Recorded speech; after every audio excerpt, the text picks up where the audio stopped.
पृष्ठभूमि।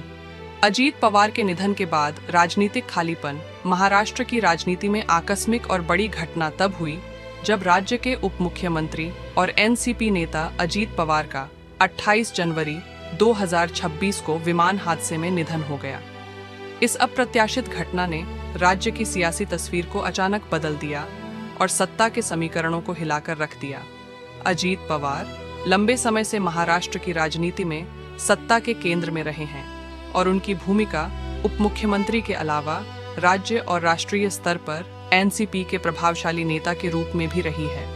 उनके निधन से अचानक खाली पद को भरने की राजनीतिक कवायद तेज हो गई है। सुनेत्रा पवार का प्रस्ताव उप मुख्यमंत्री बनने की दिशा। आज की प्रमुख खबर यही है कि सुनेत्रा पवार अजीत पवार की पत्नी और एनसीपी की राज्यसभा सांसद सात्विक रूप से महाराष्ट्र सरकार में डिप्टी सीएम बनने जा रही हैं। सूत्रों और पार्टी नेताओं के मुताबिक एनसीपी की विधानमंडल पार्टी 31 जनवरी 2026 को बैठक करेगी, जहां सुनेत्रा पवार को विधायक पार्टी नेता लेजिस्लेटरी पार्टी लीडर के रूप में चुना जाएगा।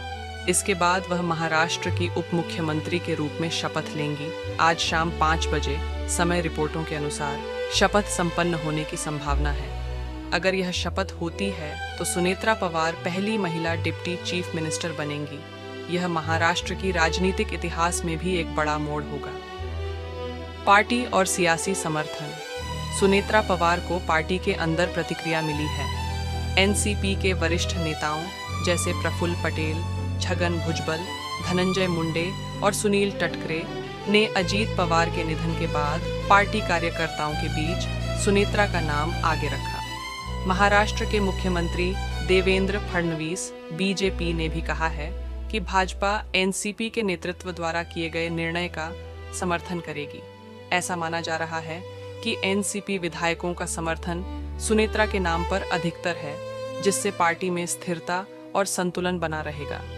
इस राजनीतिक स्थिति को देखकर यह स्पष्ट है कि सत्ता के समीकरण को बनाए रखने के लिए एनसीपी ने सुनेत्रा पवार को आगे रखा है, ताकि पार्टी संगठन और सरकार दोनों ही सुचारू रूप से आगे बढ़ सकें। शरद पवार की प्रतिक्रिया और पार्टी विलय की चर्चाएं। कुछ खबरों में यह भी सामने आया है कि एनसीपी प्रमुख शरद पवार ने कहा है कि उन्हें इस फैसले पर चर्चा के बारे में कोई जानकारी नहीं दी गई थी। उन्होंने यह स्पष्ट किया कि यह निर्णय पार्टी के भीतर लिया गया है और वह इससे अलग है। इसके अलावा पवार परिवार और पार्टी के विभाजित गुटों को एक साथ लाने की कोशिशें भी चल रही थीं, लेकिन सुनेत्रा पवार की घोषणा ने इन वार्तालापों को थोड़ा प्रभावित किया है। शपथ, मंत्रालय और आगे का रोड मैप। अगर सुनेत्रा पवार आज शपथ ले लेती हैं तो क्या होगा? वे उप मुख्यमंत्री पद के साथ साथ आबकारी, एक्साइज और खेल स्पोर्ट्स मंत्रालय भी संभाल सकती हैं। वित्त मंत्रालय फिलहाल मुख्यमंत्री के पास रहेगा, खासकर राज्य बजट सत्र के चलते हैं, और बाद में एनसीपी को शामिल किया जा सकता है। शपथ के बाद सुनेत्रा को एनसीपी विधायकों की नेता के रूप में भी चुना जाएगा। यह सिर्फ एक पद नहीं होगा। इससे एनसीपी को महाराष्ट्र सरकार में एक स्थिर नेता और पार्टी के भीतर विश्वास लौटाने में मदद मिलेगी, खासकर जनता और कार्यकर्ताओं के बीच।